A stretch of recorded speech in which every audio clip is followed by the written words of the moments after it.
Bà xong chùm riêng xua Bởi mất tầng ọc kia Bà nơi bên này màu đọc rực Màu nơi đầm bọn Rodney Washington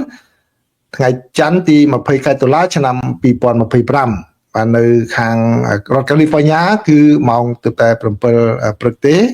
Hay nơi Campuchia vĩnh cứ màu Bà buồn dục hơi Bà tụi bởi chế bởi mất nơi cái này cái đó Nơi Campuchia Bà cho bọn là phiếp bọn tài chế này nhóm រៀបរាប់សម្រាប់យកព័ត៌មានចំនួន5ដើម្បីជម្រាបជូនប្រិមិត្តបាទអញ្ចឹងព័ត៌មានទី1នេះគឺខាងភាគីថៃណានៅក្នុងសន្និសីទសារព័ត៌មានបាននិយាយអំពីការត្រៀមប្រជុំគណៈកម្មាធិការព្រំដែនចម្រុះរវាងកម្ពុជានិងថៃហើយតើថៃនឹងផ្ដោតទៅលើបញ្ហាអ្វីខ្ញុំនឹងជម្រាបជូនប្រិមិត្តទាំងអស់គ្នាហើយព័ត៌មានទី2នេះគឺជាសេចក្តីរាយការណ៍របស់ខាងសារព័ត៌មាន Bloomberg បានឲ្យដឹងថាថៃនឹងខាតរហូតដល់$3,100 លានដោយសារតែចំនួនជាមួយនឹងកម្ពុជានៅក្នុងឆ្នាំ2025នេះព័ត៌មានទី3នេះបាទគឺជារឿងនៅក្នុងប្រទេសអ៊ុយក្រែនព័ត៌មានអ៊ុយក្រែននេះគឺអ៊ុយក្រែនបានវាយប្រហារចំរោងចក្រចម្រាញ់ប្រេងរបស់រុស្ស៊ីដែលដែលខ្លាំងជាងដែលធំជាងគេមួយដែរក្នុងពិភពលោកដែលបានធ្វើឲ្យខាតបង់ទៅដល់រុស្ស៊ីព័ត៌មានទី3នេះគឺជាព័ត៌មានអំពីសេដ្ឋកិច្ចរបស់ប្រទេសចិននៅក្នុងត្រីមាសទី3នេះគឺសេដ្ឋកិច្ចរបស់ចិនកើនឡើងបានចំនួន 4.8% ដោយតែការរំពឹងទុកក៏ប៉ុន្តែគឺជាចំនួនមួយធ្លាក់ចុះទាបដែលមិនគួរឲ្យរំពឹងទុកពីមុននោះទេបាទហើយព័ត៌មានទី5គឺទីប្រឹក្សាជាន់ខ្ពស់សេដ្ឋកិច្ចរបស់លោកប្រធានាធិបតី Donald Trump ថាការបិទរដ្ឋាភិបាលអាចនឹងឈានមកដល់ទីបញ្ចប់នៅសប្តាហ៍នេះអាចនឹងបើករដ្ឋាភិបាលវិញបាទមិញខ្ញុំនិយាយច្រឡំមាត់វិញហ្នឹងណាគឺសេដ្ឋកិច្ចរបស់ថៃគឺខាតជិត$500 លានក្នុងមួយខែមិនមែនក្នុងមួយថ្ងៃទេណាបាទក្នុងមួយខែមកច្រឡំមាត់មិញហ្នឹងបាទអញ្ចឹងនៅក្នុងព័ត៌មានសំខាន់នេះគឺខ្ញុំសូមជូនព័ត៌មានទី1បាទព័ត៌មានទី1នេះគឺជាសេចក្តីរាយការណ៍បាទរបស់សារព័ត៌មានបាទខ្ញុំចុចច្រឡំ file រហូតបាទសូមអធិស្ឋានមិនអញ្ចឹងរំភើបបាន AirPods ថ្មីពីរបាទចូលជុំសំទោសចុចច្រឡំ file មកប្រទេសប្រាទៀតអូខេបានតាមទៅបាទសូមអធិស្ឋានមកសូមជាតើមាន file វាបើកពី3ទៅបាទព័ត៌មានទី1នេះគឺខាងភាគីថៃបាននិយាយអំពីការចរចាថ្នាក់គណៈកម្មាធិការព្រំដែនចម្រុះរវាងប្រទេសកម្ពុជានឹងថាគឺជាយន្តការដ៏ចាំបាច់នៅក្នុងការដោះស្រាយជំនួសព្រំដែនជាមួយនឹងប្រទេសកម្ពុជានេះបើតាមការបញ្ជាក់របស់ខាងរដ្ឋាភិបាលថៃតែម្ដងហើយការបញ្ជាក់នេះគឺឆ្លងតាមរយៈការធ្វើសន្និសីទសារព័ត៌មានដែលមានអ្នកចូលរួមនឹងវាគ្មិនសំខាន់នឹងគឺមានតាំងពីអ្នកនាំពាក្យរបស់រដ្ឋាភិបាលថៃគឺលោកស៊ីរីប៉ុងមានទាំងអ្នកនាំពាក្យខាងគណៈកម្មាធិការខាងកិច្ចការច្បាប់និងសន្ធិសញ្ញាអន្តរជាតិហើយក៏ដូចជាមានខាងអ្នកនាំពាក្យយោធាថៃដែលចូលរួមមកធ្វើសន្និសីទសារព័ត៌មានពន្យល់នេះអញ្ចឹងគឺជាខ្លឹមសាររួមគឺអស់លោកទាំង3នាក់នោះគឺបាននិយាយថាការដែលប្រជុំរបស់គណៈកម្មាធិការព្រំដែនចម្រុះហៅថា JBC ហើយនឹងគណៈកម្មាធិការព្រំដែនទូទៅគឺ GBC គឺនឹងរៀបចំប្រជុំនៅសប្តាហ៍នេះបាទនៅសប្តាហ៍នេះហើយពួកអស់លោកបានបញ្ជាក់អំពីសារៈសំខាន់នៃការជួបប្រជុំនិងលទ្ធផលទាំងនោះពីព្រោះបានបញ្ជាក់ថាវាជាការមួយបន្ថែមទៅនឹងយុទ្ធសាស្ត្រការទូតជាទូទៅដែលថៃត្រូវតែប្រើប្រាស់ដើម្បីពង្រឹងកិច្ចសហប្រតិបត្តិការជាមួយនឹងកម្ពុជាដើម្បីធ្វើយ៉ាងណាឲ្យបានផលប្រយោជន៍ទៅដល់ប្រទេសថៃហើយខាងគណៈកម្មការព្រំដែនចម្រុះរបស់ថៃហ្នឹងគឺ JBC គឺលោកស៊ីរពងក៏បាននិយាយថាគឺគ្រប់ដំណាក់កាលទាំងអស់នៃការពិភាក្សាហ្នឹងគឺ ទៅបានថៃនឹងគាត់រៀបចំប្រកបទៅដោយការប្រុងប្រយ័ត្នមានផែនការត្រឹមត្រូវដើម្បីធានាយ៉ាងណាឲ្យបានផលប្រយោជន៍ដ៏សំខាន់បំផុតទៅដល់ប្រទេសថៃបាទចឹងបើតាមការឲ្យដឹងគឺកិច្ចប្រជុំមាន2បាទនៅក្នុងសប្តាហ៍នេះគឺពីថ្ងៃទី20ដល់22គឺជួបប្រជុំគ្នានៅក្នុងទីក្រុងកូឡាឡំពួរបាទគឺទីក្រុងកូឡាឡំពួរគឺឋានៈរដ្ឋមន្ត្រីក្រសួងការពារជាតិបាទនៅរបស់អាស៊ានហើយមានបន្ទាប់មកមានកិច្ចប្រជុំ JBC បាទនៅខេត្តចន្ទបុរីពីថ្ងៃទី21ដល់22ខែតុលាបាទអញ្ចឹងជាកិច្ចការប្រជុំសំខាន់ណាហើយអត្ថបទនេះវិញមកតែខ្ញុំសូមដកស្រង់សង្ខេបគឺខាងភាគីថៃគាត់បានបញ្ជាក់ឲ្យដឹងថានៅខាងភាគីថៃហ្នឹងគឺអ្នកដែលដឹកនាំប្រតិភូ JBC ហ្នឹងគឺមានលោកប្រាសាទវិនិច្ឆ័យប្រាសាទវិនិច្ឆ័យបាទហើយខាងភាគីកម្ពុជាវិញគឺដឹកនាំដោយលោកឡាំជាដែលជារដ្ឋមន្ត្រីទទួលបន្ទុកខាងកិច្ចការព្រំដែនរបស់កម្ពុជានិងហើយនឹងតំណាងនឹងជួបប្រជុំគ្នាហើយខាងភាគីថៃក៏បញ្យល់ថាកិច្ចប្រជុំនោះផ្ដោតសំខាន់ទៅលើបញ្ហាដែលបន្តពីការប្រជុំលើកមុនដែលស្របជាមួយនឹងកិច្ចប្រជុំរបស់ខាង GBC ហើយនឹង ABC គឺថ្នាក់តំបន់ហើយថ្នាក់នឹងទូទៅបាទគឺជាការមួយសម្របសម្រួលដែលធ្វើយ៉ាងណាឲ្យមានការឯកភាពគ្នានិងផលប្រយោជន៍ស៊ីសង្វាក់គ្នាផងដែរហើយគឺវិធានការនៃការចរចារបស់ JBC នេះគឺជារឿងមួយដែលសំខាន់ដែលពាក់ព័ន្ធជាមួយនឹងការកំណត់ដែនសីមារវាងប្រទេសទាំងពីរហើយខាងភាគីថៃក៏ថាគាត់ក៏នឹងនិយាយអំពីការសាងសង់របងព្រំដែនជាមួយនឹងកម្ពុជាផងដែរបាទហើយបានបញ្យល់បន្ថែមទៀតអំពីរបៀបវិរៈមួយចំនួនរួមនោះក្នុងពេលកន្លងមកគឺថៃក៏បានលើកឡើងអំពីការដកកងទ័ពដកអាវុធធុនធ្ងន់ហើយនឹងការដែលដោះស្រាយ scam online ហើយឡើងប៉ុន្តែកម្ពុជាបានដោះស្រាយមួយចំនួនហើយក៏ដូចជាបញ្ហានៅភូមិនងច័ន្ទហើយនិងភូមិនងយ៉ាកែវផងដែរក៏នឹងពិភាក្សាគ្នាដើម្បីក៏ប្រាប់ថាគឺស្ដារឡើងវិញនៅសន្តិភាពធ្នាប់នៅតំបន់នោះបាទនឹងស្ដារសន្តិភាពធ្នាប់គឺល្អហើយពីព្រោះខ្មែរមិនមានឧបករណ៍អសន្តិភាពទេអសន្តិសុខទេបាទអញ្ចឹងគឺបើតាមការបញ្ជាក់របស់កាសែត The Nation នេះបានដឹងថាគឺលោកសិរិភងនោះបានបញ្ចប់ដោយបញ្ជាក់យ៉ាងច្បាស់ថាគឺកិច្ចប្រជុំរបស់ JBC នឹងមិនធ្វើឲ្យខូចទៅដល់អធិបតេយ្យភាពរបស់ថៃនោះទេសំទោសហើយការពិភាក្សាណាមួយអំពីការដែលលុបចោលនៅ MOU ឆ្នាំ2000នៅ2001ដែលអាចនឹងកើតមានឡើងនៅពេលអនាគតនោះគឺបាទវាជារឿងមួយដែលត្រូវធ្វើនៅពេលនៅក្រោយនោះទេប៉ុន្តែឥឡូវនេះគឺរដ្ឋាភិបាលទៅផ្ដោតទៅលើការពង្រឹងកិច្ចសហប្រតិបត្តិការទ្វេភាគីបាទដើម្បីធ្វើយ៉ាងណាឲ្យភាពតានតឹងមានការធូរថយធូរស្រាលឡើងវិញក៏ដូចជាធ្វើឲ្យមានស្ថិរភាពនៅតាមបណ្ដោយព្រំដែនបាទនេះគឺជាព័ត៌មានទី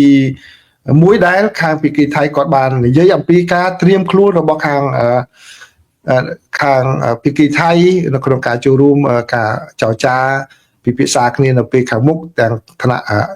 GBC ហើយនិង JBC បាទគឺគណៈកម្មការព្រំដែនទូទៅនិងគណៈកម្មការចម្រុះដែល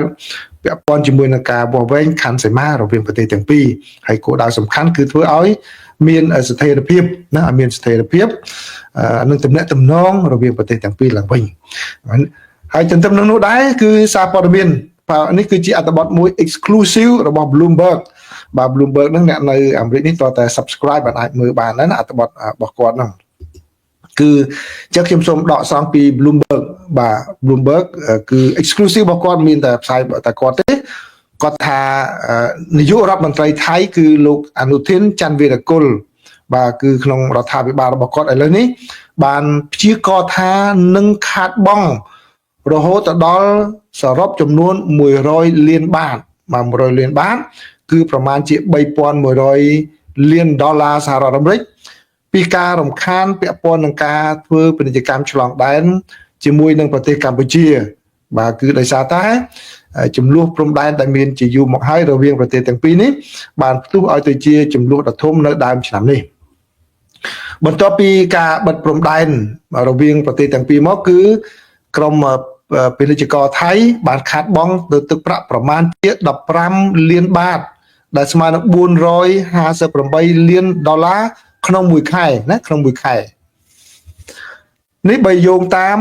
បាទឯកសារកំណត់ហេតុរបស់គណៈកម្មាធិការសេដ្ឋកិច្ចដែលបានចេញផ្សាយកាលពីសប្តាហ៍មុនបាទហើយគឺសារព័ត៌មាន Bloomberg បានទទួលយកបានឯកសារហ្នឹងយកមកផ្សាយជូនប្រិយមិត្តទាំងអស់គ្នាអញ្ចឹងបើសរុបទៅការខាតបង់ទូទៅរបស់ប្រទេសថៃគឺអាចនឹងទៅដល់100លាន100,000លានបាត100,000លានបាតប្រសិនបើស្ថានភាពនេះនៅតែបន្តរហូតទៅដល់ចុងឆ្នាំនេះបើតាមការព្យាករណ៍របស់កំណត់ហេតុសេដ្ឋកិច្ចនោះបាទនេះគឺជាការវិតម្លៃជាផ្លូវការលើកដំបូងហើយរបស់រដ្ឋាភិបាលថៃអំពីការខូចខាតដែលកើតឡើងមកពាក់ព័ន្ធជាមួយនឹងចំនួនជាមួយនៅកម្ពុជានេះក្នុងខណៈពេលដែលលោកអនុทินដែលបានចូលកាន់តំណែងបន្តពីអ្នក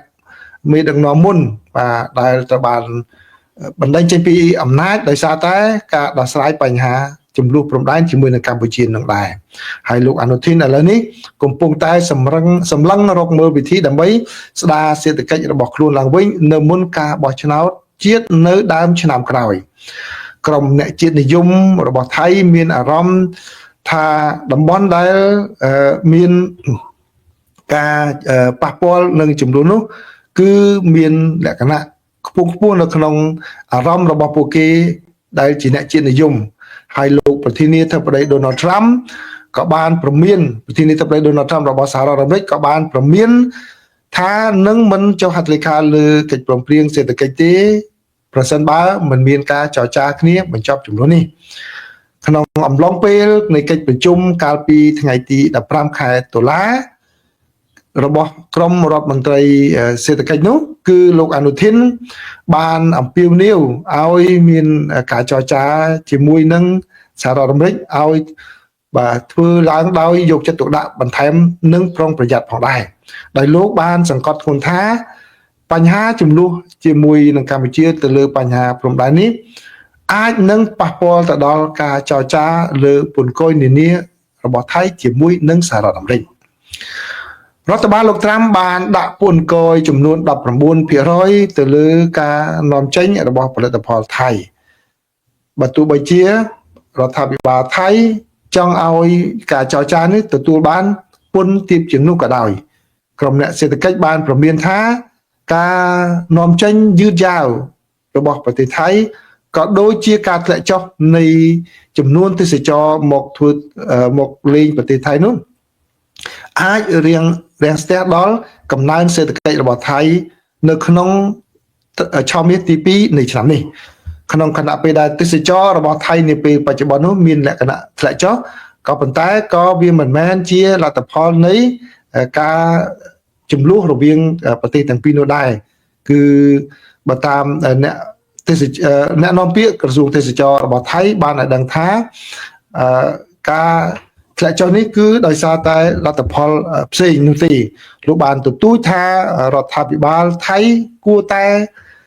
បើកយុទ្ធនាការធ្វើយ៉ាងណាផ្សព្វផ្សាយឲ្យបានខ្លាំងដើម្បីបង្ហាញប្រទេសថៃថាជាទីដៅទេសចរដែលមានសុវត្ថិភាពសម្រាប់ទេសចរភាពតានតឹងជាមួយនឹងប្រទេសកម្ពុជាក៏បានធ្វើឲ្យពលកររបស់កម្ពុជាជាច្រើនវិលត្រឡប់ទៅប្រទេសរបស់ពួកគេវិញដែលធ្វើឲ្យប៉ះពាល់បាទទៅដល់ប្រភពធនធាននៃកម្លាំងពលកម្មនៅក្នុងប្រទេសថៃដែលជួយជំរុញសេដ្ឋកិច្ចរបស់ប្រទេសថៃហើយដើម្បីដោះស្រាយបញ្ហានេះគឺក្រសួងការងារបានប្រាប់មន្ត្រីរបស់ខ្លួនថាពួកគេអាចចាប់ផ្ដើមចុះឈ្មោះទទួលយកពលករដែលមិនមានឯកសារឲ្យមកធ្វើការដើម្បីជាវិធានការជំនួសជាបណ្ដោះអាសន្នសិនបាទនេះគឺជាព័ត៌មានទី2ណាតកតងជាមួយនឹងសេដ្ឋកិច្ចរបស់ប្រទេសថៃដែលអាចនឹងខាតរហូតដល់ $3,100 លាន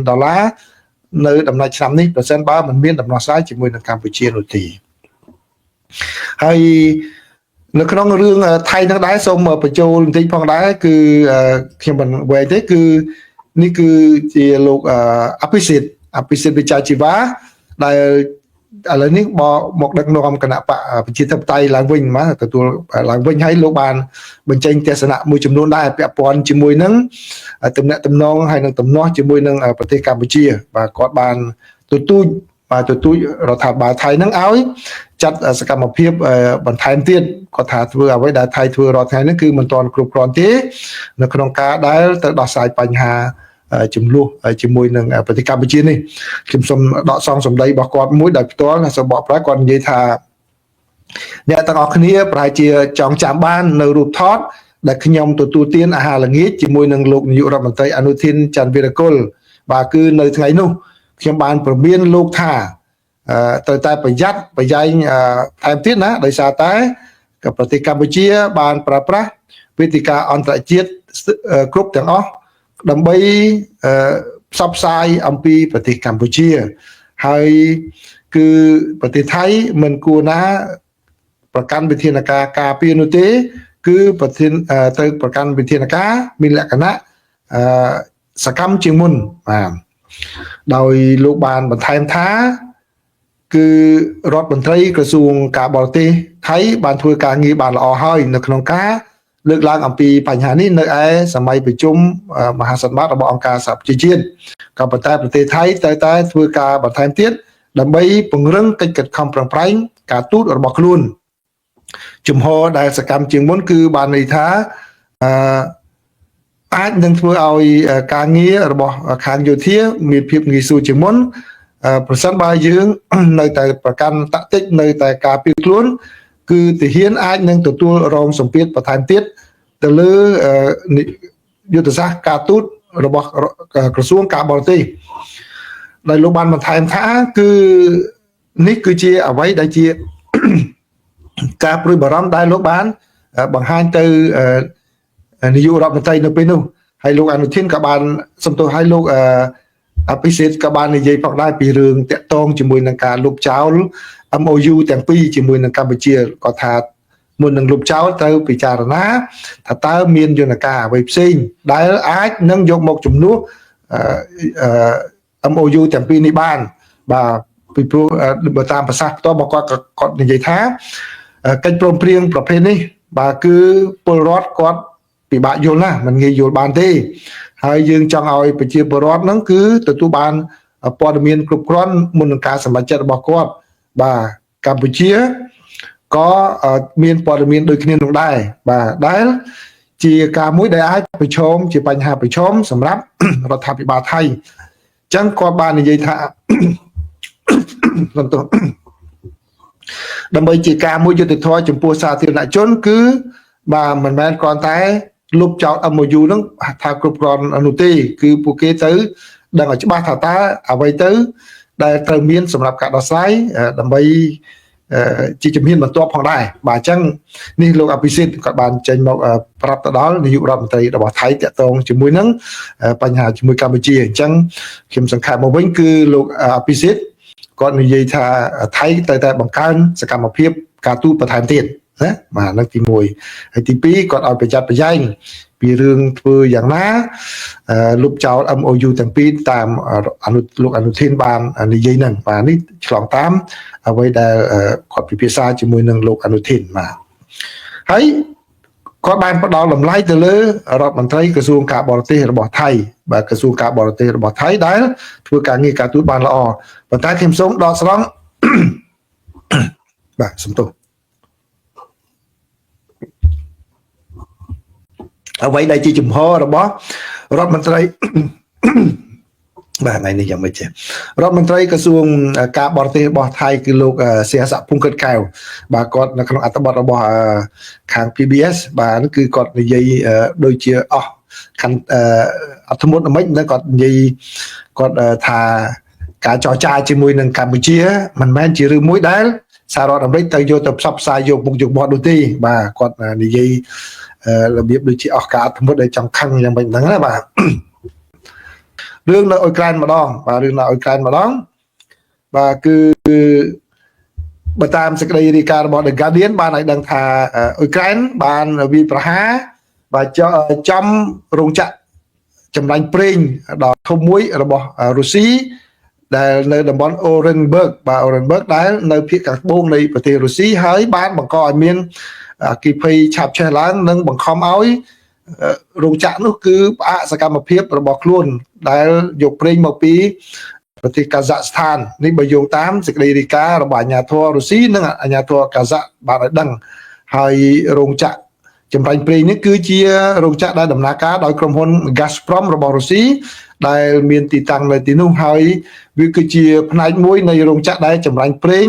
ដ៏ធំសម្រាប់គ្រប់គ្រងទៅឲ្យរុស្ស៊ីហើយនឹងទៅពិភពលោកផងដែរហើយវាគឺជារោងចក្រចម្រាញ់ប្រេងដែលធំជាងគេបំផុតមួយក្នុងចំណោមរោងចក្រដ៏ធំនៅលើពិភពលោកតែម្ដងដោយសមត្ថភាពនៃការចម្រាញ់ប្រេងគឺមានចំនួន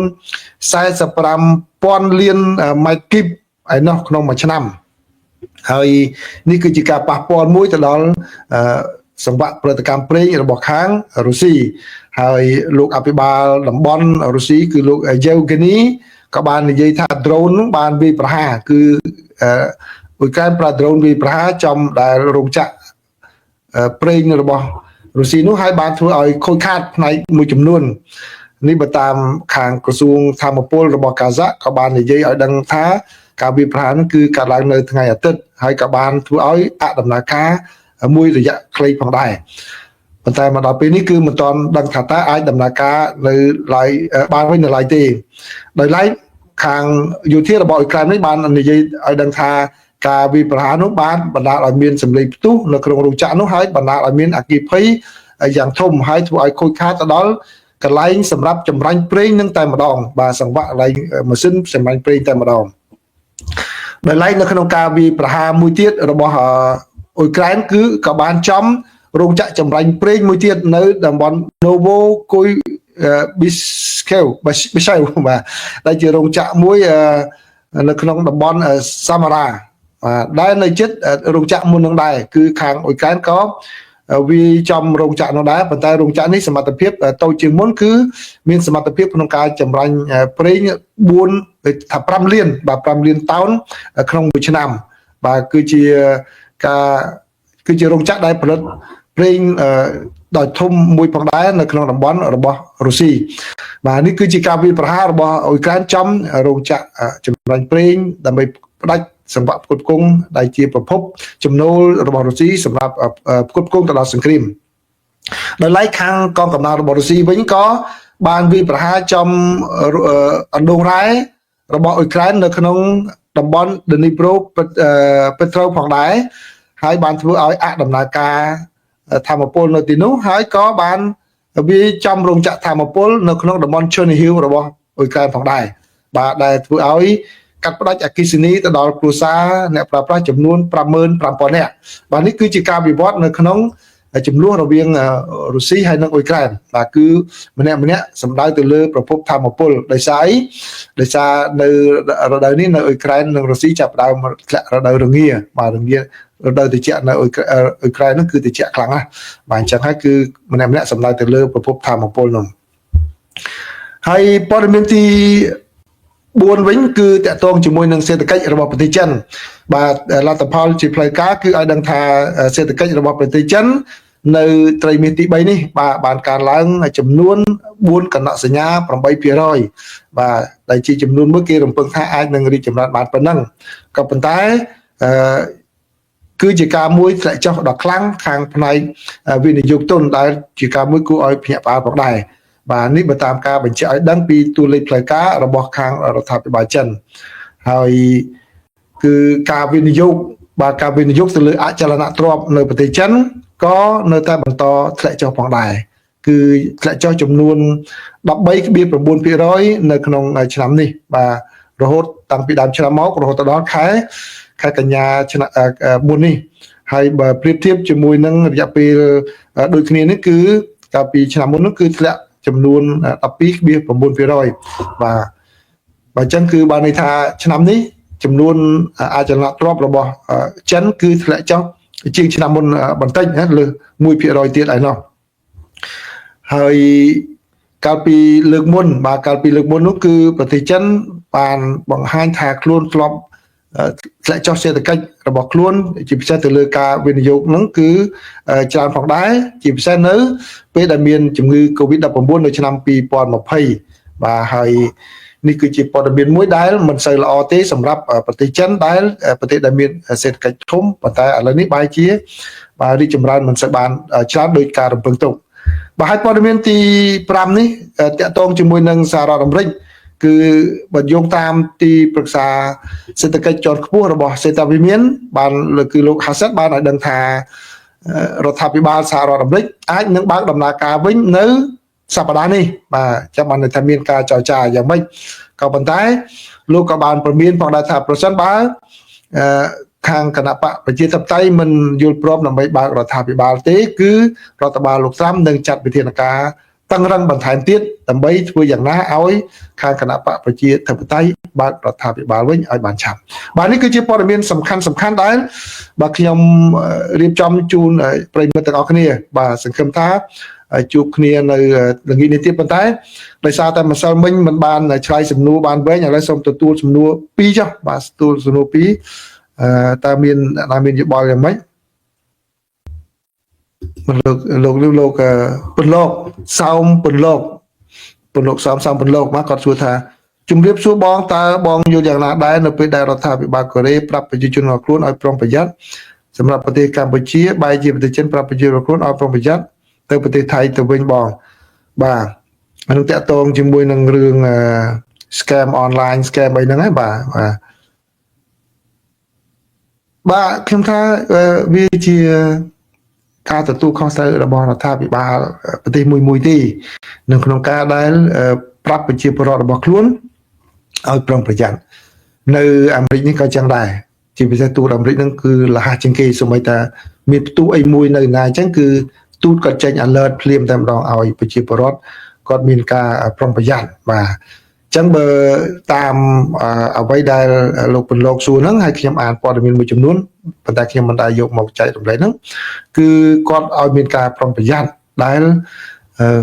មានការផ្សព្វផ្សាយការងារអីហ្នឹងធ្វើនៅប្រទេសកម្ពុជាហ្នឹងបាទគឺឲ្យមានប្រុងប្រយ័ត្នអញ្ចឹងប៉ុន្តែខ្ញុំមិនឃើញថាពីប្រយ័ត្នទាំងទេសចរអីទេបាទតែសំខាន់រឿងការងារដែលបើសិនជាឃើញមានផ្សព្វផ្សាយថាការងារមាននៅកម្ពុជាមានអីហ្នឹងគឺប្រយ័ត្នខ្លាចចាញ់បោកគេអញ្ចឹងទេបាទដល់ឡែកគឺរដ្ឋាភិបាលចិនគាត់ប្រាប់ប្រជាពលរដ្ឋគាត់ឲ្យប្រយ័ត្នក្នុងការទៅធ្វើទេសចរបាទទេសចរនៅប្រទេសថៃទូយ៉ាងដូចជានៅក្នុងអត្ថបទមួយខ្ញុំ share មួយហ្នឹងគឺទូតរបស់ចិននៅប្រទេសថៃតែម្ដងគាត់យកឧទាហរណ៍គំរូដែលក្រុមហ៊ុនទេសចរតូចនោះគាត់គម្រាមទេសចរឲ្យទិញទំនិញនៅកន្លែងដែលគាត់ទម្លាក់ទេសចរឲ្យដើរលេងបើមិនទិញទេគឺមិនឲ្យឡើងរថយន្តវិញបាទអញ្ចឹងគឺប្រភេទនៃការព្រមានហ្នឹងគឺវាខុសគ្នាណាប្រភេទហ្នឹងគឺខុសគ្នាអញ្ចឹងហើយខ្ញុំយល់ថាទី1គឺរដ្ឋាភិបាលនៃប្រទេសមួយការដែលប្រាប់ប្រជាពលរដ្ឋខ្លួនឲ្យប្រយ័ត្នប្រយែងហ្នឹងវាជារឿងមួយត្រូវតែធ្វើហើយបាទគឺដើម្បីការពារសុវត្ថិភាពរបស់ពួកគេបាទទី2បើកាលណាយើងឃើញអញ្ចឹងបាទរដ្ឋាភិបាលយើងក៏គួរតែបាទរដ្ឋាភិបាលកម្ពុជាណាបាទក៏គួរតែប្រឹងប្រែងដោះស្រាយបញ្ហាអ្វីដែលជាការលើកឡើងដោយតាមរយៈកែលម្អអ្វីដែល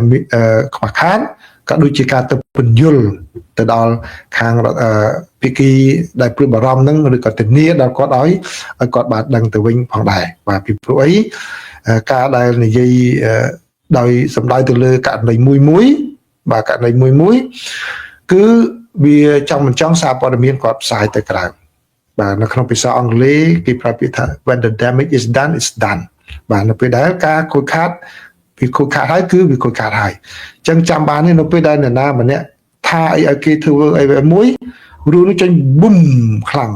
ចាប់អារម្មណ៍ខ្លាំងនៅពេលដែលគេដោះស្រាយបញ្ហាហ្នឹងហើយបញ្យល់ក្រោយព័ត៌មានហ្នឹងអត់សូវគេផ្សាយទេបាទអញ្ចឹងពេលខ្លះយើងប្រយ័ត្ននៅក្នុងការងារដែរដូចទូយ៉ាងដូចជារឿង និស្សិតដែលស្លាប់នៅប្រទេសកម្ពុជាព័ត៌មាននៅព្រឹកនេះចេញមកខ្ញុំអានដែរតែខ្ញុំមិនយកមកចែករំលែកហ្នឹងគឺគេបង្ហាញថាគេរកមូលហេតុនៃគាត់ស្លាប់នឹងមិនឃើញទេបាទគេការធ្វើកសលវិច័យទៅបាទអញ្ចឹងដូច្នេះបាទសំណួរលោកពលលោកគឺខ្ញុំយល់ថាវិធានការបែបហ្នឹងគួរតែមានបាទ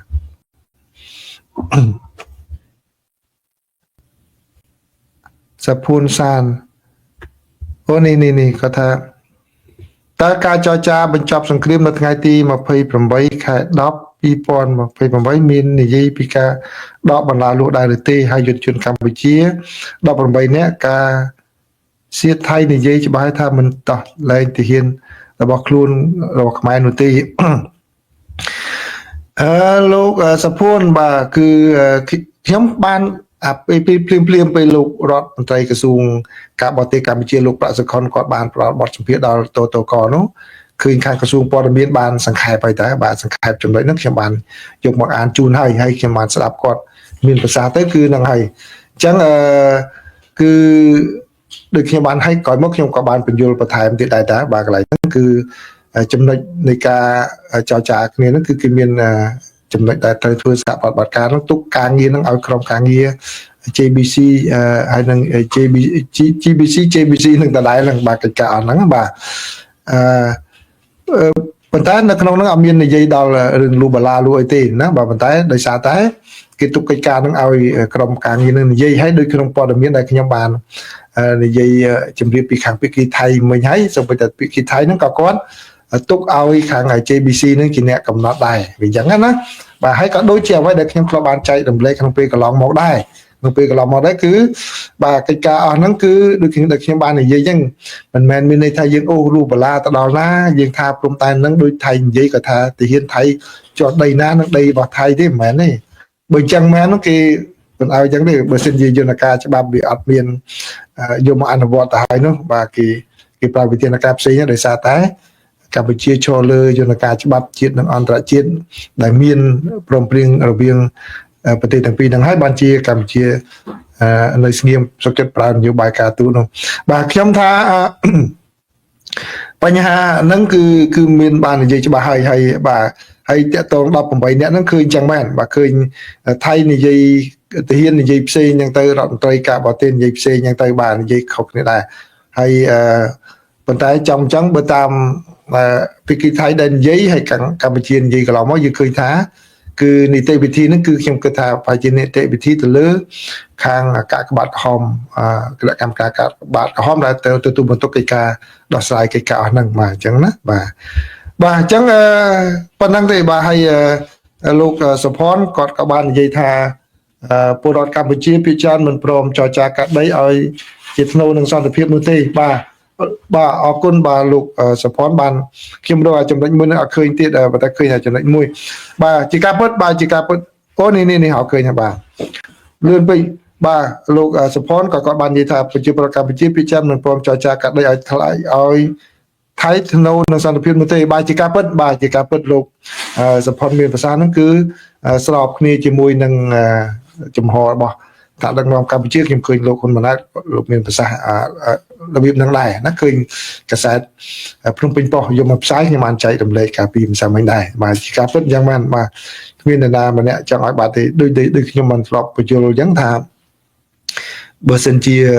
គេដំណើររបស់អាណានិគមបន្សល់ឲ្យយើងប៉ុណ្ណាគឺយើងត្រូវតែគោរពការពារតាមប៉ុណ្ណឹងហើយបាទខ្មែរយើងគាត់ព្រមទទួលទោះបីជាឈឺចាប់ក៏ដោយហើយពាក្យនៅពេលដែលយើងប្រើពាក្យថាមរតកឬក៏គេដំណើរដែលបន្សល់ដោយអាណានិគមគឺបានន័យថាយើងយកច្បាប់ដែលបន្សល់ដោយអាណានិគមនោះដែរបាទបើសិនជាចរចាថ្មីបាទដូចជាមួយនឹងកម្ពុជានិងជាមួយនឹងវៀតណាមអានឹងតើតើមានការឯកភាពគ្នាទាំងសងខាងមិនមែនមានន័យថាតែមួយខាងទៅរួចនោះបានទេបាទពីព្រោះឯនៅកម្ពុជានិងវៀតណាមគឺអត់មានព្រំដែនគេថាសន្ធិសញ្ញាអន្តរជាតិទេពីព្រោះគេចាត់ទុកក្នុងតំបន់តែមួយបាទមានតែព្រំដែនរដ្ឋបាលអញ្ចឹងទៅមានការឯកភាពគ្នាប៉ុន្តែជាមួយនឹងសៀមយើងមានសន្ធិសញ្ញាអន្តរជាតិនឹងខ្ញុំមិនមែនអ្នកជំនាញព្រំដែនទេណាខ្ញុំគាត់និយាយតាមការយល់ឃើញរបស់ខ្ញុំអញ្ចឹងលោកសុផាន់គាត់មានប្រសាសន៍ហ្នឹងគឺតាមតែហើយបាទអញ្ចឹងអស់សំណួរមើល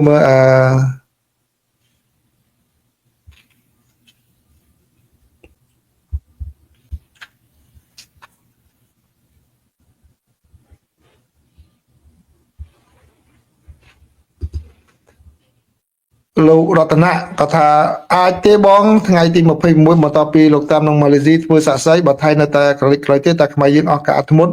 អាចនឹងផ្ទុះអាវុធទេឥឡូវខ្ញុំលើកឧទាហរណ៍ដូចនៅអ៊ីស្រាអែលហើយនឹងក្រុមហាម៉ាស់ឃើញទេកិច្ចព្រមព្រៀងចូលហើយស្រាប់តែហាម៉ាស់នៅប្រទេសផ្ដាអ៊ីស្រាអែលបាញ់ទៅអញ្ចឹងទៀតអញ្ចឹងណាបាទហើយលោកតាមប្រឹងវិញក៏គាត់និយាយថាបន្ទុះហាម៉ាស់ដែរអញ្ចឹងណាបាទអញ្ចឹងបានន័យថាការដែលចូលកិច្ចព្រមព្រៀងចូលហើយមិនមានន័យថាចប់ទេគឺទៅតែប្រយ័ត្នតាមដានសភាពការគ្រប់គ្នាក៏ប៉ុន្តែអ្វីដែលខ្ញុំអាចឆ្លើយតាមគំនិតខ្ញុំដល់លោករតនៈគឺបានន័យថាកុំអាលដល់គិតដល់នឹងអីបាទយើងក៏នឹងយើងគិតត្រៀមមុនក៏ប៉ុន្តែឥឡូវយើងចាំមើល26នឹងសិនឬក៏ពេលចុះហត្ថលេខានឹងសិនទៅបាទតើបើក្រោយពីចុះហត្ថលេខាហើយតើភាគីណាទទួលបានប៉ុណ្ណាយើងពង្រឹងទៅតាមនឹងទៀតសិនបាទអញ្ចឹងណាបាទ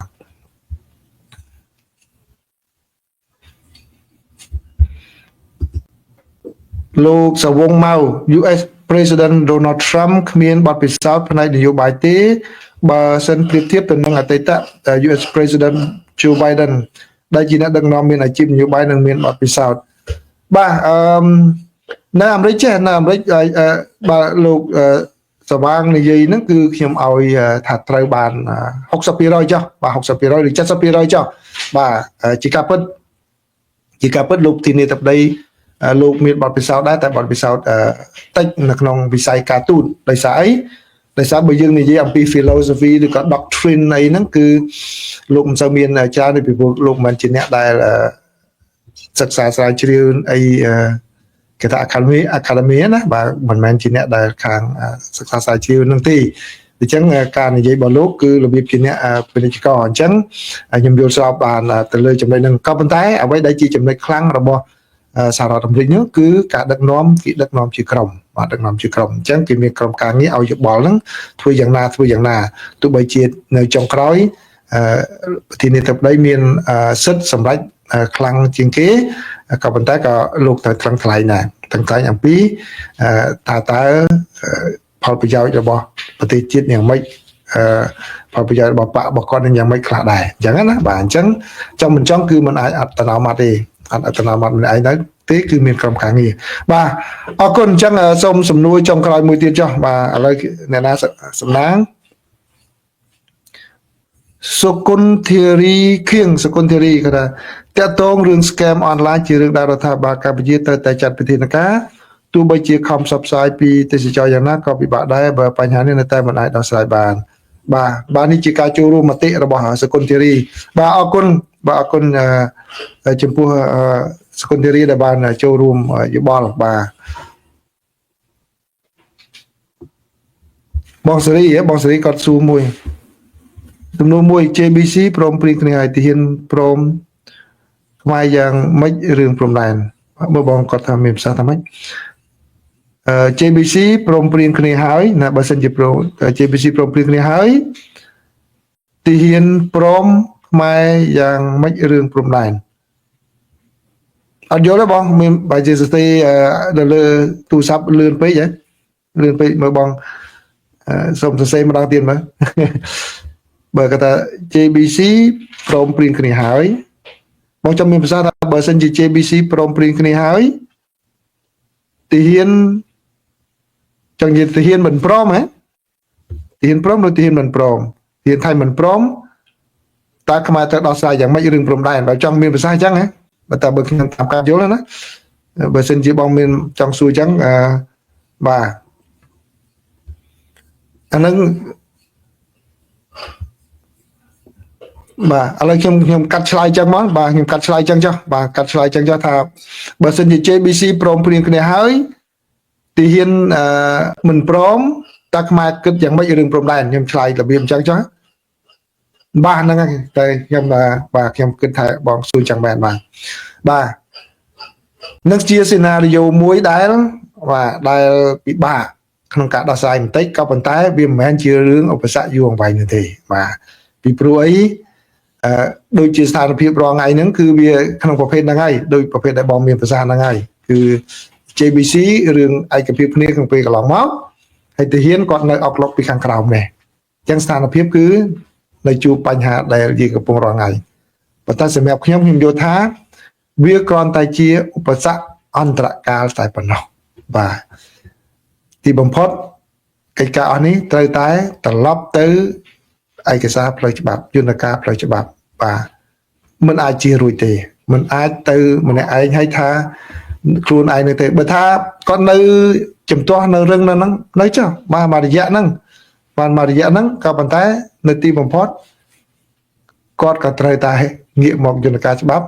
ពេលហ្នឹងត្រូវបើសិនជារបស់យើងមករបស់យើងវិញបាទគាត់ត្រូវបាក់មុខឲ្យខ្ញុំមិនចង់និយាយថាតើគាត់នៅបានប្រមាណបានដោះស្រាយចេញអីខ្មែរតែធ្វើមិនណាបាទរឿងខ្មែរតែធ្វើមិននឹងទុកឲ្យខាងកម្ពុជាគាត់សម្រាប់ធ្វើក៏ប៉ុន្តែជាសម្រាប់ចំហខ្ញុំនៅតែយល់ថាបើ JBC គាត់ព្រមថានៅតែនេះទេណានៅតែចំណុចកទេតែទាហានវាអូសទៅដល់ចំណុចខណែនៅមួយរយៈហ្នឹងគឺនឹងនៅទីបំផុតការដាក់សម្ពាធអន្តរជាតិការប្រើយន្តការច្បាប់អន្តរជាតិតែមាន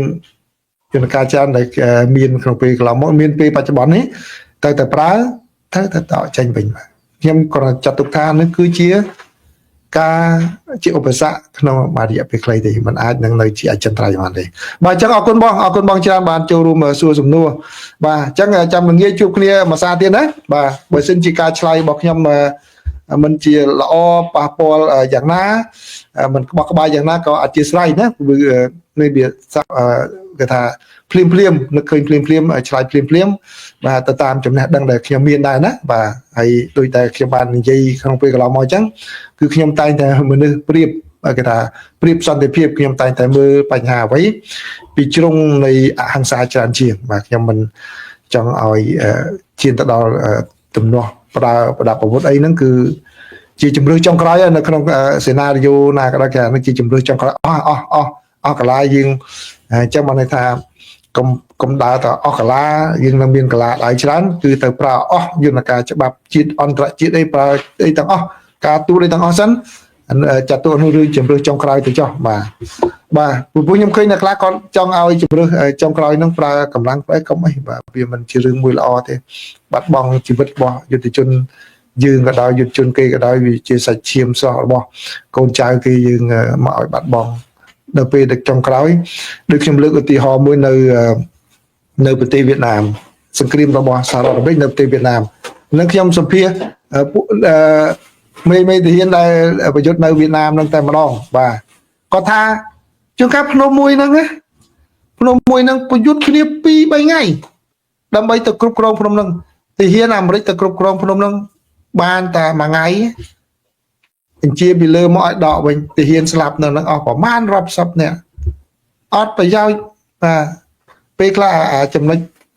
យ៉ាងចឹងយើងទៅមើលរយៈពេលវែងច្រើនជាងបាទនៅពេលដែលស្ដាប់គាត់និយាយបានដឹងខ្ញុំសម្ភាសបានច្រើនណាខ្ញុំសម្ភាសទាហានអាមេរិកច្រើនណា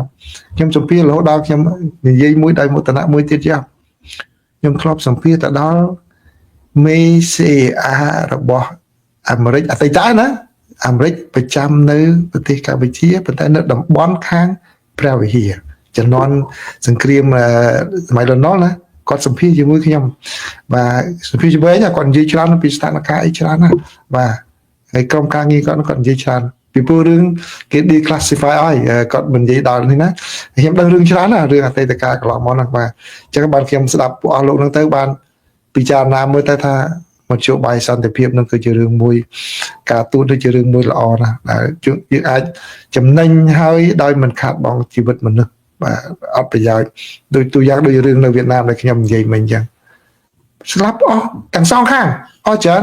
បានកាន់បានមួយថ្ងៃវិជាពលរដ្ឋដកវិញទៅកន្លែងនោះអត់សំខាន់ទៅកន្លែងណាផ្សេងណាទៅរឿងឡើងវិញអញ្ចឹងបាទអញ្ចឹងអរគុណសូមជម្រាបលាបាទ